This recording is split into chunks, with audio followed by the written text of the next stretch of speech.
You find yourself awake in a bed that you don't remember falling asleep in. So, every second Tuesday? Every second Tuesday for you.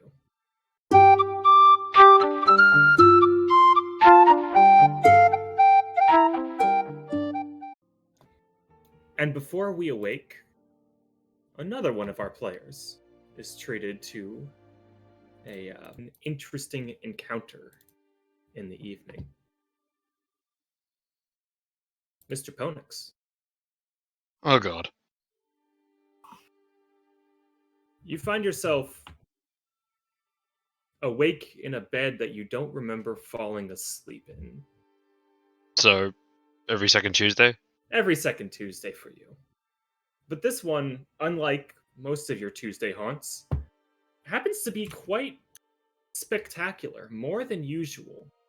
Red and gold trim line the canvas that drapes around the bed.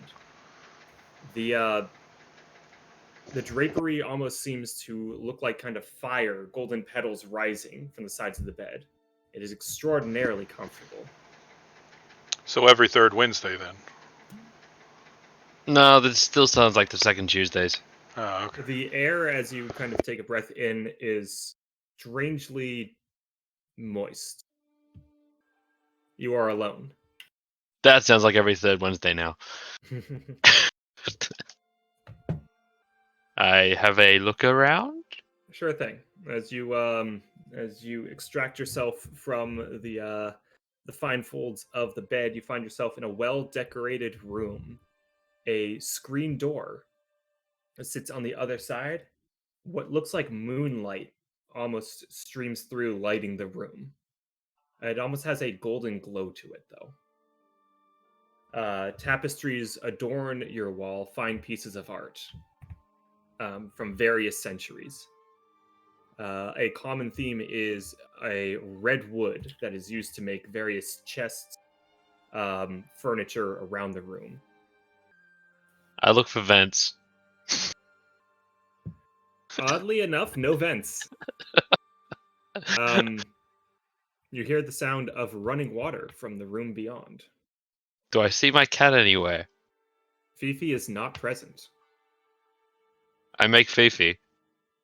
As you go ahead and roll a wisdom saving throw for me. Oh wow, this is gonna end badly. Or intelligence. I'll go for the intelligence, thank you. All right. We'll take the intelligence. As you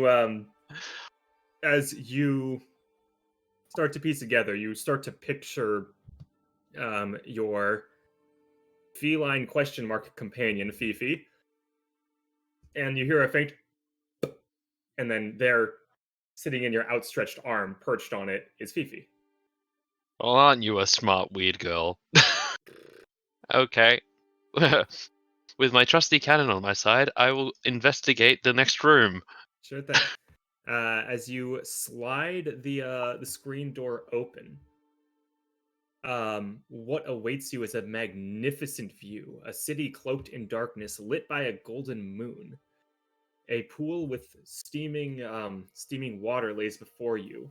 Hot springs of sorts, suspended at the top of what looks like a pospota.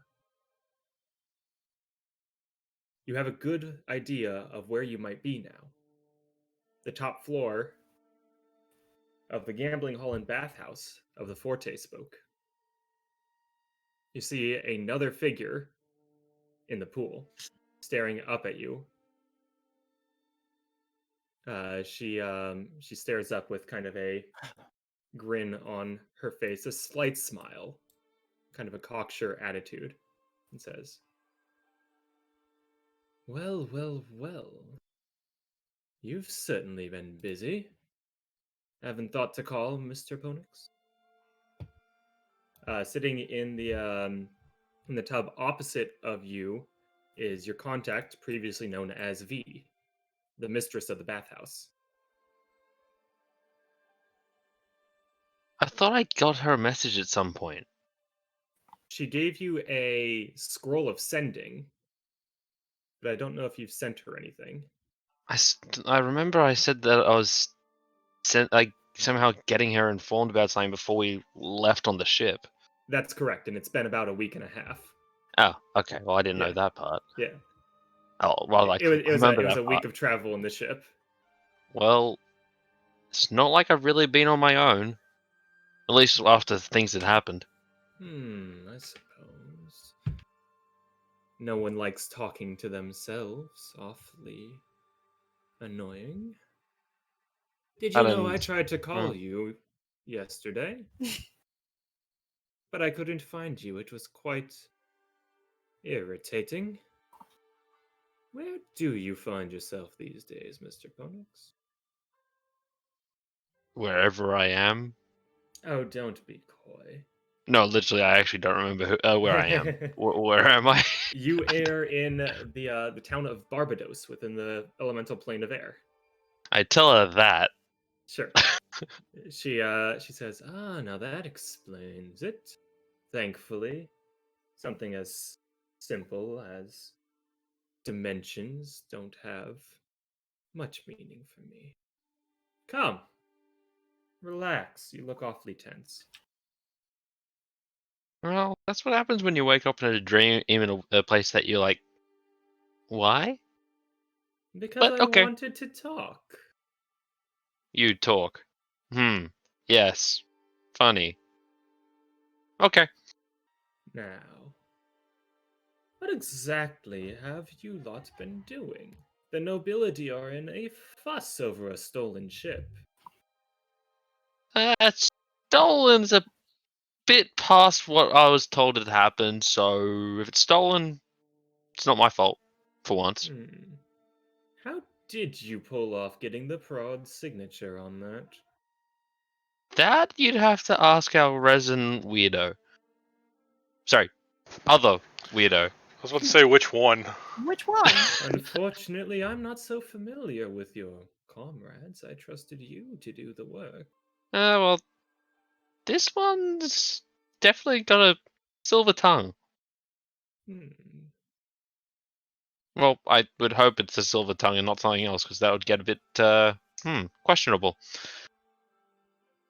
Bit more than usual, at least. Well, a good liar is always something that one should keep around. You don't consider me a good liar? Of course I do. That's why I took all the effort to arrange this meeting. But I trust you to also be a good source of information. I've heard word around town. Several people are looking for. Well, why don't you tell me what you've been up to first, and then I'll ask my own questions. I honestly don't remember everything that's happened since he got on that ship. Then let me I let me think we give got you attacked a. by the. Oh, are you Did, tell? Is did, this in character or out of uh, character? I'm sorry. more like conveying what I want to say without actually being the full Sure. plot. But first things first, do like we all knew who attacked us on the ride over to the island, right? Like, Right, yeah, the sky pirate who yelled yes. his name several times. No, like, Uh, do we all know who he actually was? Because I know what he was, but I don't know if my character knows. I feel like you might have talked it over, and you can theorize. You can certainly make a guess at that. But Dreadlord Faust is the man who attacked you. yeah, that part I remember was just the race. I wasn't sure if if I had been informed of. You've got theories. Yeah. Okay. Well, I'll tell about that. How we got to the island and found Mr. Flamefist after the skeletons and She takes all that. noticeable more interest in the second story compared to the first. The first she kind of flaves off of, oh, that rabbit. I hear about him every week. But the second, interesting indeed. On the island of Zashra, you say? Yeah, that place. Interesting. I don't suppose you were successful in stopping these interlopers? Not completely. They broke whatever chains there were, but we managed to defeat the beast that came out from it, and also did in the ones that were doing the deed. You said there was a demon and a construct. Yes. Curious.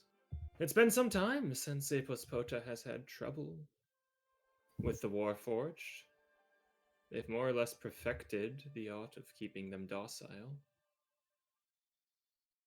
Good to know some of their old hubris still haunts them. And then you pursued this ship, yes? Oh, I hadn't gone around to talk about the ship, but good point. yes, we saw the ship that attacked the Dragonlance on its voyage before, and everyone decided we should chase after it, which led us to this plane of existence. A fine tale. You wouldn't happen to know what happened to Miss Goldleaf, would you? I believe she was aboard the Drakenlance. She too has left town several days ago, and Oh, she well, I didn't come value aboard the my. Dragonlance. Did she come aboard the Dragonlance just before we went through the thing, or did she come through after us? I can't remember. She was on board when it was initially attacked, Oh yeah, there was and that. she But came on her own ship recently. yeah, but when we went through the portal, did she board our ship or? She was on her own ship, and she guided you into port. Ah. Well, Mr. Ponix, I have a request for you. These Oh. thieves that have the ability to transcend dimensions seem to have the ability to take what should not be taken. Well, should not be such a trite word, wouldn't you say? Who's to really make the rules here? Gods? Or us? Yeah, I'd say it's whoever is in the room. Her smile widens at that, and her eyes kind of match the same color of the gold of moonlight that streams in from the dreamscape. And she says, I have a proposition. Well, that's nothing new. Go for it. I suppose it wouldn't, but I trust you on these matters. I would like the means to steal. Oh, what's the way to put it?